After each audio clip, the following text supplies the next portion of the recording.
didn't know how to cultivate resources. I didn't know how to do things for myself, and I had a lot of despair. There was a lot of tussling back and forth when I first started seeing him as a therapist, and I think I was hopeless.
15 years ago, I suffered a major medical fiasco in a hospital in Albany, New York that almost killed me.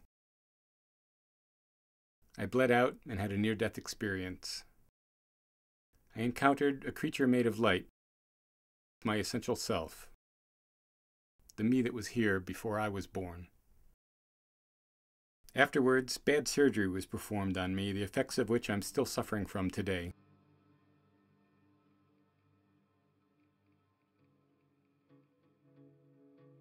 I picked up a digital camera and started drawing with light, the literal meaning of the word photography.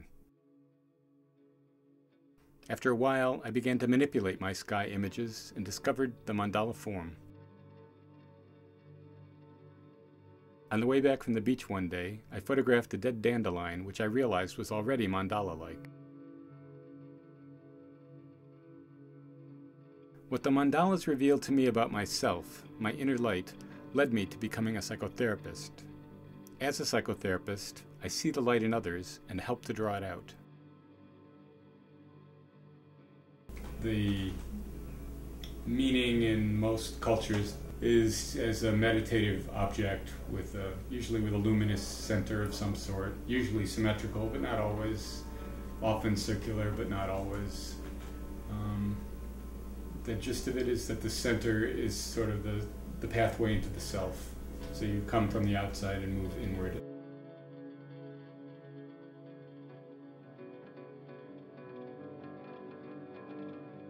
They show up in all cultures.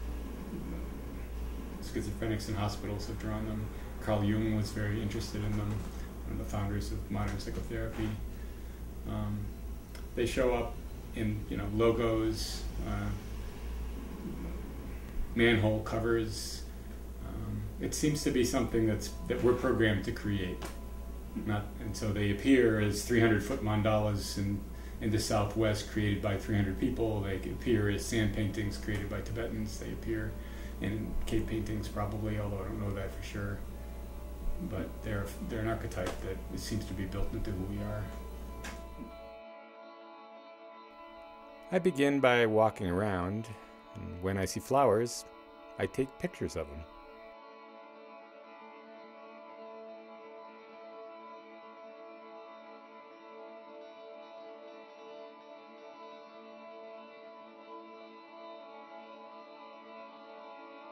When I work with these images, it feels like a meditation, another dimension of being alive. When I'm working with a client, sometimes I feel that same energy moving between us. So if you can find a way through creativity to tap into something that gives you joy, that engages those parts of you, like in David's case, then I think that does have a very healing effect on the person. They're able to access that. If we apply it psychologically, it's a kind of a picture of our dynamic wholeness. I kind of knew this flower would be interesting because I shot it at an odd angle. Different things are in focus, it's got a luminous center, it's a good candidate.